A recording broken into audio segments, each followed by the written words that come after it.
Welcome everyone. In today's video, I'm going to share with you details about CPC examination 2023 and onwards, wherein we'll be discussing about syllabus update.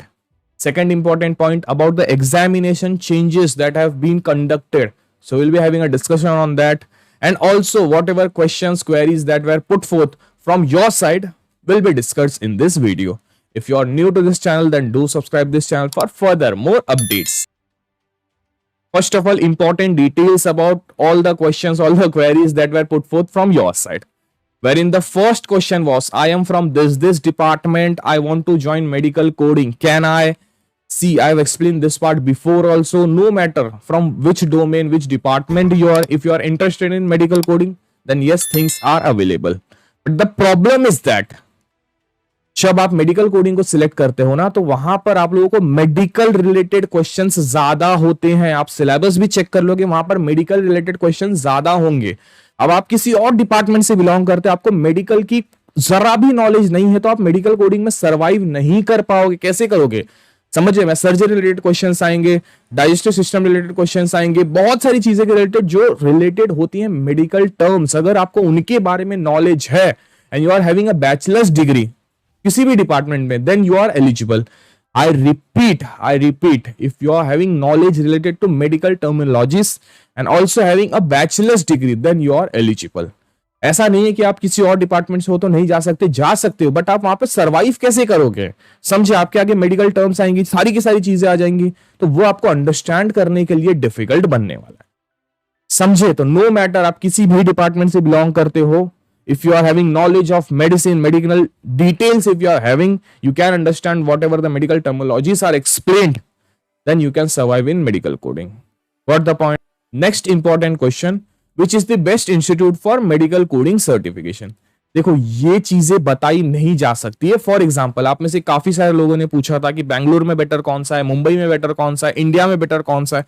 तो देखो, ये सारी की सारी चीजें depend करेगी जब आप वहां पर खुद जाकर के एक बार इंक्वायरी करोगे. जैसे हम कॉलेज में एडमिशन के लिए इंक्वायरी करते हैं, ठीक है, तो वैसे ही आपको थोड़ी सी इंक्वायरी करनी पड़ेगी. समझे? देखो, मैं आपको अगर किसी भी कंपनी का या फिर आप कह लो किसी भी इंस्टीट्यूट का नाम दे दूं और उसके बाद जाकर के आप वहां पर सेटिस्फाई नहीं हो, तो चीजें खराब बनने वाली है. समझे? तो आप जो भी लोकेलिटी में रहते हो, एक बार उसके आसपास का जो भी मेडिकल कोडिंग ट्रेनिंग इंस्टीट्यूट है, उसे थोड़ा सा सर्च कर लीजिए. नीचे डिस्क्रिप्शन में मैं लिंक दे दूंगा कैसे सर्च करना है, तो you will get to know कि how exactly details work. Okay, जिससे क्या फायदा होगा, आप उस इंस्टीट्यूट में जा करके उनसे इंफॉर्मेशन ले सकते हो कि किस तरीके की ट्रेनिंग प्रोवाइड की जाती है, क्या फीस होती है, एग्जामिनेशन की क्या फीस होती है. ऐसे बहुत सारे क्वेश्चंस आप वहां पर पूछ सकते हो. समझे? उसके बाद अगर आपको लगेगा यहां से करना चाहिए, तो ही आप लोग करो. देखो, 3-4 इंपॉर्टेंट चीजें होती है. पहली चीज, वो इंस्टीट्यूट किस तरीके की ट्रेनिंग या फिर आप कह लो इंस्टीट्यूशन किस तरीके से आपको तैयार करता है एग्जामिनेशन के लिए, ये पहला की पॉइंट बनता है. अगला की पॉइंट, एग्जामिनेशन देने के बाद, फॉर एग्जांपल आपने एग्जामिनेशंस के लिए चले गए, आप क्लियर भी हो गए, पास भी हो गए, अब आप एक सीपीसी सर्टिफाइड कोडर बन चुके हो, ठीक है. इसके बाद क्या होगा कि क्या वो इंस्टीट्यूट उसके बाद आपको किसी तरीके का हेल्प प्रोवाइड करता है? लाइक बहुत सारे ऐसे प्रीमियम इंस्टीट्यूट्स हैं जो एक बार जब आप वहां पर जब आपको सर्टिफिकेशन मिल जाता है, उसके बाद वो आपको दोबारा से बुलाते हैं, बहुत सारी ट्रेनिंग सेशंस एंड बहुत सारी और चीजें रखते हैं. उसके बाद जाकर के आप किसी भी कंपनी एंड फर्म में जब जॉब के लिए जाओगे, तो आपके पास सर्टिफिकेशन है, एडवांस ट्रेनिंग, ऐसे करके आपके पास प्रूफ बन जाते हैं.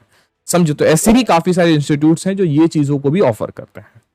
समझे? तो ये टोटली डिपेंड करता है कि आप एक बार जाइए, आपके नजदीक में कौन सा इंस्टीट्यूट है, वहां पर आप लोग जाकर के थोड़ी सी इंक्वायरी कीजिए, आपको डिटेल समझ में आ जाएगी. Okay, next important question about the fee structure of CPC examination. देखो, यहां पर कैसा होता है कि जिस भी इंस्टीट्यूट में आपने एडमिशन लिया है फॉर दिस सर्टिफिकेशंस, तो वो इंस्टीट्यूट अपना डिफरेंट चार्ज रखने वाले हैं. ओके, फॉर एग्जांपल एक इंस्टीट्यूट है जिन्होंने कहा कि ठीक है भाई, हमारे इंस्टीट्यूट से अगर आप सर्टिफिकेशंस के लिए जाते हो तो हम आपको ट्रेनिंग प्रोवाइड करेंगे, जिसके लिए आपको 20-25,000 पे करना पड़ेगा.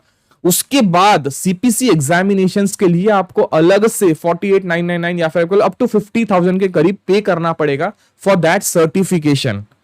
समझे? तो ये दो डिफरेंट एलिमेंट्स बनते हैं. पहला जो रहेगा 20-25,000 से स्टार्ट होता है, जो अप टू 50,000 और उसके ऊपर भी देखा गया है, जो अच्छी ट्रेनिंग प्रोवाइड करते हैं और भी बहुत सारी फैसिलिटीज देते हैं. समझे?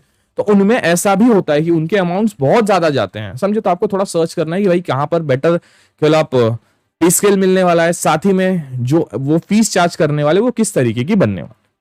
समझे, चीजें बेटर बढ़ेगी, आप लोग उन चीजों में ज्वाइन अप कर सकते हो। समझे, तो डिफरेंट होता है, institute charging their fees are different and for CPC examination of the registration of that examination you have to pay differently, so these two are different elements. Okay, these three were important queries, so we have covered that details. इसके अलावा आपके अगर कोई भी question रहेंगे नीचे आप लोग इन चीजों के रिलेटेड कमेंट कर सकते हो।